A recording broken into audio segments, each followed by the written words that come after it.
ನಿಮ್ಮ ಅಣ್ಣನ್ ಮಗಳು. ಹಂಗೆ ಹೇಳ್ತಾ ನಿಂಗೆ ಕರಿ ಮತ್ತೆ ಅವಳು ಯಾರಮ್ಮಿ? ಕರಿ ಕರಿ ಬಾಯಿಚ್ಕೆ ಈಚುಪ್ಪ ನಿನ್ಗ ಅದೇ ಹಬ್ಬ ಬಾ. ಏನತ್ತೆ ಏನತ್ತೆ ಅನ್ಕೊಂಡ್ ನುಲ್ಕೊಂಡ್ ಬರ್ತಾ ಇದೆಯಲ್ಲ. ನಿನ್ನೇನಾರ ನನ್ ಮಗನ್ ಗಂಟ ಹಾಕ್ಬಿಟ್ರೆ ನಾನ್ ಬದುಕಿರುವಾಗ್ಲೇ ನಾನ್ ತಿಥಿ ಮಾಡ್ಬಿಡ್ತೀಯ ಬಿಡು. ಫಸ್ಟ್ ಅದ್ಯಾಕ್ ಫೋನ್ ಮಾಡಿದ್ ಕೇಳೋಳ್ನ. ಯಾಕಮ್ಮಿ ಫೋನ್ ಮಾಡಿದ್ ನೀನು ಅವನ್ಗೆ? ಅಯ್ಯೋ ನನ್ ಫ್ರೆಂಡ್ ಪಾಪುದು ನಾಮಕರಣ ಇತ್ತು, ನಾನ್ ಕೂಗ್ರೆ ಬರಲ್ಲ ಅಂತಾನೆ. ಯಾವಾಗ ನೋಡು ಕೆಲ್ಸ ಕೆಲ್ಸ ಕೆಲ್ಸ, ಅದಕ್ಕೆ ನಿಮ್ಗೆ ಹುಷಾರಿಲ್ಲ ಅನ್ಬಿಟ್ಟು ಕರ್ಸ್ಬಿಟ್ಟೆ.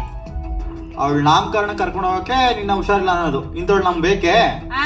ಬೇಕೇ ಅಲ್ಲ, ನೀನು ನಿನ್ನ ಹೆಂಗ್ ನಂಬನು ನಾನು? ಇವಳು ಟ್ರೈನಿಂಗ್ ಕೊಡ್ತಾ ಇದೀಯನೋ ನೀನು ನನ್ನ ನಿಗ್ರಿಸ್ಬಿಡು ಅಂತ. ನಾನೇನು ಅವಳು ಬಾಯಿಗೆ ಕೈ ಹಾಕ್ಬಿಟ್ಟು ನಾಲಿಗೆ ತಿರುಗಿಸ್ಬಿಟ್ಟು ಈಗ ಮಾತಾಡೋ ಅಂತ ಹೇಳ್ಕೊಟ್ಟ ನಾನು? ಅವನೇ ಹೇಳ್ಕೊಟ್ಟಿದ್ದು ನಂಗೆ. ಏನು ಹಿಂಗೆ ಅವನ್ನ ನೋಡ್ತಾ ಕೂತ್ಕೊಂಡಿಯೋ ಇಲ್ಲ ಕೈ ಕಾಲ್ ನೀರ್ ಕೊಟ್ಟು ಉಣ್ಗಿಣ ಕಿಕ್ಕಿಯ ಹೆಂಗೆ?